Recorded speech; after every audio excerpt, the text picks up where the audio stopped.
El expresidente Sebastián Piñera todavía no define si va a postular nuevamente a la presidencia del país, aunque señaló que la única razón que lo llevaría a una eventual candidatura sería una cuestión de responsabilidad con Chile. Queremos conversar respecto a eso.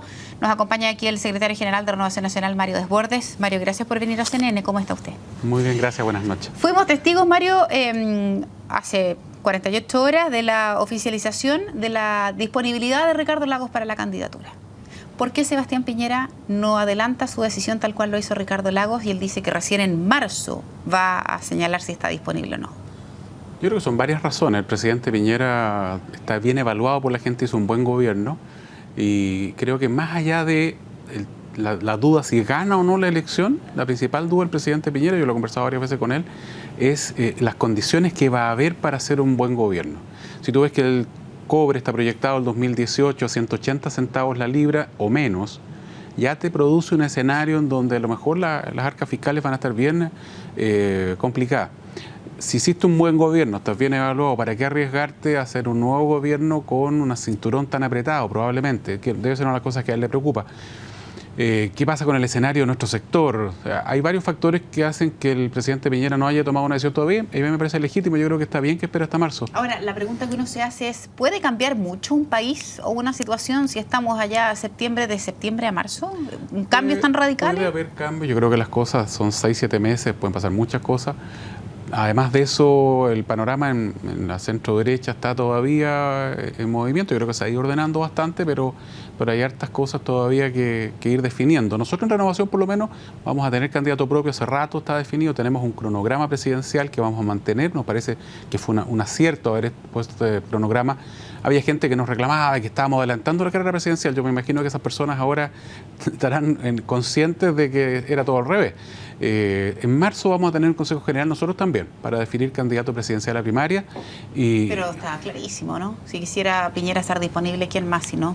Pero es que nosotros tenemos, a ver, el senador Chaguán, el senador Espina, que han hecho un tremendo trabajo ambos, está el senador Osandón, entiendo que también está juntando firmas para este Consejo General y tiene que ver con varias cosas. Si Piñera se decidió o no, una, efectivamente, pero también en una primaria hay mucho por hacer. O sea, es posible cuando hay un 68% de personas que están indecisas, ojo con ese dato, que no es menor, todavía es mucho lo que tú puedes lograr en un proceso de primaria. Mario, ¿y qué pasa con esas personas que usted me señala, pero que no aparecen ni en las encuestas? Es decir, son parlamentarios que son conocidos, que en sus regiones respectivas han hecho labores importantes, pero que la gente no los visualiza y por algo, por ejemplo, estoy pensando en la última CEP, ni siquiera aparecen, que es lo mismo un poco que le pasa a muchas figuras de la UDI o ex-UDI que ya se levantaron presidencialmente y no aparecen. Yo no se pregunta, ¿hay espacio ahí para crecer? Aparecen en la CEP en mención espontánea 3-4 personas nomás. Está de mi sector, está el presidente Piñera y Osandón, solamente los dos. De la centroizquierda está a Chaguán y Espina. Alguien hizo gestiones para sacarlos de la CEP, no aparecen, no se consulta por ello. Porque una cosa es la mención espontánea, sí, y otra cosa es la otra pregunta que hace la CEP, donde pregunta por varias personalidades públicas y ahí te evalúan positiva o negativamente. A ellos los sacaron, nosotros hemos pedido a la CEP que los vuelva a incorporar. Por ejemplo, en la misma CEP, en esa pregunta, Guillé puntea, ¿cierto? Es el mejor evaluado de todos, pero en mención espontánea está bien bajo.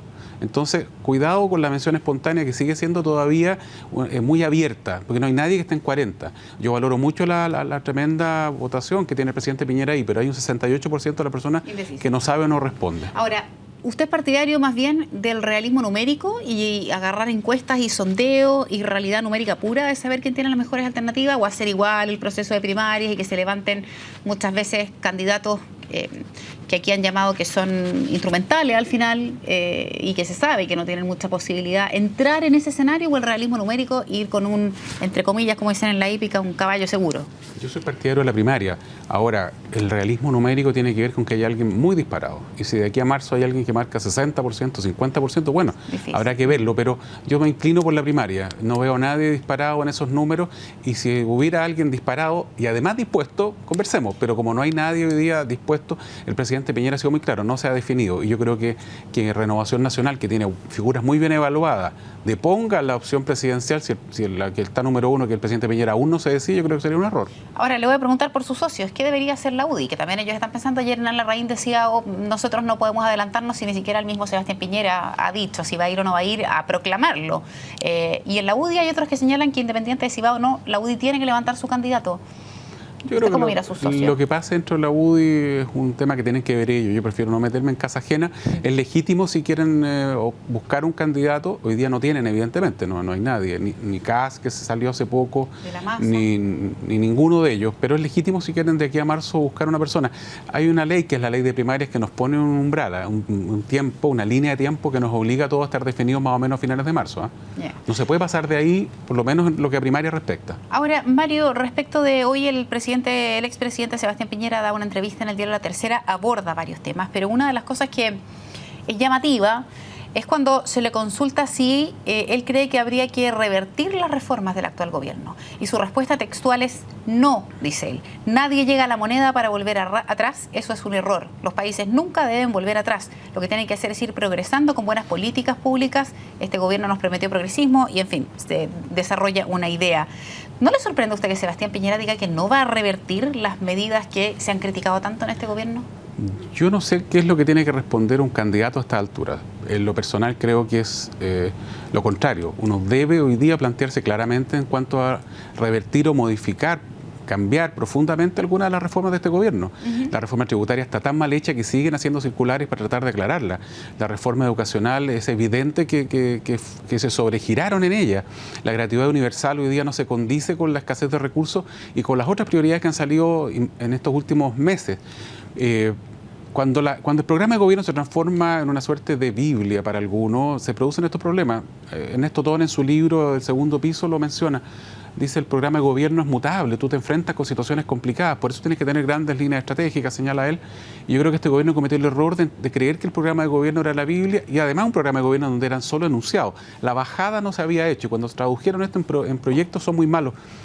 ¿Tiene sentido pagarle la educación a los que pueden pagársela cuando al mismo tiempo tienes decenas de miles de familias nuevas en campamento, cuando tienes el Sename en las condiciones en las que está, cuando las pensiones, es cierto, hoy día que son un problema país, requieren de un esfuerzo no solo de los particulares, no solo de los empresarios, sino que también del Estado? Yo creo que no tiene ningún sentido. O sea, estamos poniendo el esfuerzo donde no corresponde en función de los que más gritan, de los que más se manifiestan, de los que salen más a la calle. Eso es gobernar para la calle, lo que han dicho algunos, dicen. Gobernar para la calle, cuando tú pones a Revolución Democrática en el Ministerio de Educación a hacer las reformas, ellos hacen la reforma, ¿cierto? Ahora dicen que no eran del gobierno, estuvieron 2 años instalados en el gobierno, Giorgio Jackson y toda su gente. Esta reforma es muy mal evaluada, en donde ni siquiera hemos hablado todavía de calidad. O sea, la reforma educacional ha sido un fracaso completo. Y por lo tanto yo creo que el gobierno que venga, si es de nuestro sector, tiene que hacer cambios profundos en la reforma educacional y tiene que hacer cambios importantes en la reforma tributaria. Yo me niego a aceptar esto de la desmunicipalización a tontas y a locas. La forma en que se está planteando por este gobierno el nuevo sistema de educación estatal es pésimo. Lo ha dicho la propia gente de la democracia cristiana.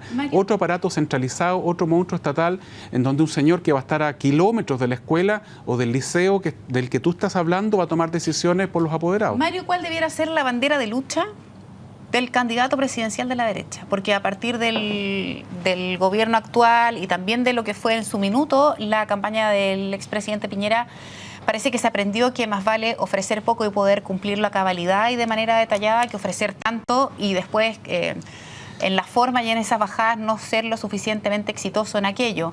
¿Cuál debiera ser la bandera de lucha del candidato de la derecha para la presidencial? Yo creo que lo primero que tenemos que lograr como sector, y no hemos sido capaces de hacerlo, es que la gente compare este gobierno con el nuestro. Ese es el primer punto. No da lo mismo quien gobierne. Hasta hace 6, 7 años atrás yo le he escuchado a todo el mundo, mira, me da lo mismo quien gobierne, mañana me tengo que levantar a trabajar igual. Sí. Yo creo que la gente hoy día, si tú le preguntas, oiga, ¿le da lo mismo que gobierne la nueva mayoría o Chile Vamos o que gobierne Piñera o Bachelet? La respuesta es claramente no me da lo mismo. Entonces esa es la primera cosa que hay que enfatizar. ¿Por qué? Porque hay un sector que decía que no se podían crear 1 millón de empleos y el gobierno del presidente Piñera reconstruyó el país, creó 1 millón de empleos, crecimos y además implementamos políticas sociales, como por ejemplo la eliminación del 7% de los jubilados, los 6 meses de postnatal, el ingreso ético familiar, que para mí es lejos la mejor política pública, porque no es regalarte plata porque eres pobre, es entregarte un bono real cuando tú quieres salir de la pobreza, si tus hijos están, por ejemplo, matriculados en el colegio y asistiendo. O sea, son conceptos distintos de cómo se usan los recursos públicos, pero además de eso, nosotros tenemos que ser capaces de construir un discurso que sea realmente atractivo, menos Excel, un poco más de Word, en donde seamos capaces también de decirle a la gente, mire, nosotros sí le ofrecemos crecimiento, creación de empleo y políticas sociales en serio. Y eso es un esfuerzo que Chile Vamos se ha propuesto ahora. Hace 3 semanas nos juntamos los presidentes y los secretarios, definimos que ahora pasamos a otra etapa, en donde tenemos que pasar a ser alternativa de gobierno. Ayer en la DIMAR estamos 7 puntos arriba, estamos menos peor a lo mejor, que lo que es la nueva mayoría y el gobierno, pero eso ya te indica, ojalá, que nos estamos despegando de ello. Aquellos que reclaman que no hemos logrado capitalizar la baja del gobierno es porque sencillamente no miran los números. La nueva mayoría nunca capitalizó la baja del gobierno del presidente Piñera, pero tenemos que construir un discurso y una propuesta en donde nos enfoquemos en el crecimiento, empleo, que ha sido lo típico nuestro, seguridad ciudadana, pero agregándole un componente social importante, en donde seamos capaces de decirle a la gente, mire, queremos mejor vida para la gente, mejor salud, mejor educación, mejor vivienda. Incorporar las pensiones, ¿o no? Porque absolutamente. el tema de las pensiones es algo que no va a parar. Nosotros no tenemos por qué hacerle quita a ningún tema si somos capaces de verdad, técnicamente, de hacer un mejor gobierno. La centro-derecha administra mejor los recursos, hace política social de fondo, como lo demostró el presidente Piñera. Esa es la gran discusión. Ustedes gobiernan para los empresarios, nos decía la izquierda. Completamente falso. Se gobernó para los trabajadores, se gobernó para la clase media, para los sectores más populares. Disminuimos la pobreza, disminuimos la indigencia. Son hechos concretos que nosotros tenemos que mostrar. Mario, ¿cuál es el contrincante que a usted más le gusta para el candidato de la derecha, suponiendo que fuera Sebastián Piñera? ¿Ricardo Lagos? Mire, tenemos buenos candidatos. Está el presidente Piñera, está Espina, está Chaguán, está Osandón, tenemos bien buenos candidatos. Que la nueva mayoría defina a su nombre. Yo le tengo mucho respeto al presidente Lagos. Por lo que veo, lamentablemente el presidente Lagos se compró la misma lógica de Bachelet, porque lo acabo de escuchar en la radio cooperativa esta semana decir, mire, sí, cometimos muchos errores, pidiendo perdón por el crédito carnaval del Estado, por ejemplo, por el CAE. Presidente Lagos, usted está equivocado. En su minuto era lo que se podía hacer. ¿Por qué pide perdón? Diga, bueno, hay que cambiarlo porque los tiempos cambian. Ahora anuncian, tratando de abuenarse con Camila Vallejo y compañía. Si ese es el Lagos con el que vamos a competir, bueno, creo que se equivoca rotundamente. Pero y por no lo tanto, es una señal de decir y reconocer algunos errores. Tiene que dar explicaciones por el Transantiago a la corrupción. Si él me dice, me equivoqué en el Transantiago, me equivoqué en el Tren al Sur, me equivoqué con varias cosas que se equivocó, lo entendería. Pero él está dando explicaciones de cara a la galería y a los denominados, la bancada estudiantil. Si él quiere abuenarse con Camila Vallejo de cara a una elección presidencial, es el mejor favor que nos puede hacer, porque la gente por algo evalúa como evalúa a la Camila y a lo que el movimiento estudiantil. Entonces, nosotros tenemos que ser cuidadosos con construir un discurso nuestro, con hacer una propuesta real, más allá de quien sea el candidato que tengamos al frente. Y sobre todo, te insisto, Verónica, demostrándole a la gente que nos da lo mismo que en gobierne. Gobernamos bien, hicimos bien la pega, tenemos que estar orgullosos de eso. Y además la gente lo percibe. Y con eso, más, propuestas buenas, menos Excel, menos números, menos, mire, voy a crecer al 5%, que a la gente no le dice nada. Hablarle un poco más a la gente en concreto. Ahora, se ha dicho, ya que hablamos del expresidente Lagos y de esta crítica que le hace usted respecto de dar tanta explicación, se dice que en una campaña de Lagos él debiera aplicar más la humildad, que es algo que se le criticó mucho en su gestión, un hombre más duro, y que ese es un atributo que él debiera trabajar. Si yo le preguntara por algún atributo que debiera trabajar Sebastián Piñera en una campaña, ¿dónde tiene que enmendar? Mira, lo primero, yo creo que le estaría mal recomendado al presidente Lagos si alguien le dice eso. Yo creo que la gente quiere gente que conduzca el país. Hoy día hay un vacío de poder tremendo. Falta liderazgo. Por eso aparece Lagos, por eso aparecen tantos precandidatos presidenciales en la nueva mayoría, porque hay un vacío tremendo. Y lo que la gente quiere es liderazgo. Y si a la gente le va a pedir a Lagos que se transforme en alguien que no es, bueno, enhorabuena para nosotros. Respecto al presidente Piñera, mira, yo fui subsecretario, trabajé con él en la campaña, recorrí Chile con Piñera, y la verdad es que hay muchas cosas que uno le puede criticar a todo ser humano, ¿no? Yo creo que al revés, lo que él debería hacer es con un poquito más de humildad, porque tiene todo el derecho a estar orgulloso de lo que hicimos, decirle a la gente en buena, mire, compare. Ahora, falta todavía como para apostar a que él va a ser el candidato presidencial. Si él es el candidato, yo voy a trabajar, como lo hice la vez pasada, por todo Chile recorriendo para apoyarlo, pero falta todavía para ver quién es el candidato del sector. A mí me interesa sobre todo que el sector construya una propuesta política distinta, que no seamos solo una coalición electoral, que es lo que hemos sido los últimos 25 años. En ese esfuerzo estamos en Chile Vamos hoy día trabajando. Es evidente que falta mucho por hacer, pero más allá de que el presidente, nosotros como sector, hacer entender a la gente que la derecha no es solo economía, no es solo libre mercado, que no creemos que las cosas estén perfectas, que hay muchas cosas que solucionar. Los abusos, por ejemplo, son un tema que nosotros tenemos que enfrentar claramente. Los abusos que la izquierda pretende endosarle a un sector político no es cierto. Nosotros tenemos que ser capaces de insistir en que podemos hacer política social, que creemos que el Estado tiene un rol y que se puede crecer, crear empleo y al mismo tiempo hacer política social como ya lo hicimos en nuestro gobierno. He hablado harto con el presidente Piñera en los últimos meses y la verdad es que lo veo bien, lo veo tranquilo, no está ansioso por ser candidato presidencial y eso me parece estupendo. Y si él decide ser... ¿Qué pasa cuando el gobierno dicen que ya es candidato? Que todo esto, por ejemplo, esta misma entrevista de hoy en el diario La Tercera es una plataforma y que se comporta como candidato, respira como candidato. Es que es verdad. No ha tomado la decisión, pero él está en función de candidatura, para que nos engañamos. Todas estas actividades que está haciendo recorrer Chile tienen que ver con que está preparando, está con los... Uno se pregunta por qué no se sincera, porque es como cuando uno le ponen el ejemplo, mire, dice mu, es blanco con negro, tiene 4 patas, tiene una cola, pero es ratón. Uno sabe inmediatamente que el comportamiento es otro. ¿Por qué no sincerarlo? El presidente Piñera está hoy día haciendo lo necesario para que, si se decide a ser candidato, esté ya con un piso, con el cimiento suficiente para una buena candidatura. Es evidente que está hoy día en plan de candidato, no ha tomado la decisión y cuando la tome él va a estar probablemente ya con todos los equipos funcionando. Pero nosotros tenemos en Renovación bien buenos precandidatos también, Espina, Chaguán, está el Cote también que está trabajando nuestro Consejo General. Sí, a medias, Yo creo que se equivocó rotundamente con haber renunciado al partido. Fue el peor error que ha cometido en varios meses. Si nos enfocamos en hacer una campaña de primarias constructiva, sin atacarnos entre nosotros, que sea de verdad leal entre los distintos candidatos, yo creo que Chile Vamos tiene hoy día una tremenda posibilidad de volver al gobierno y creo que es lo mejor para Chile. Muchas gracias, Mario, por haber venido en este domingo a CNN Prime. Que tenga una buena semana.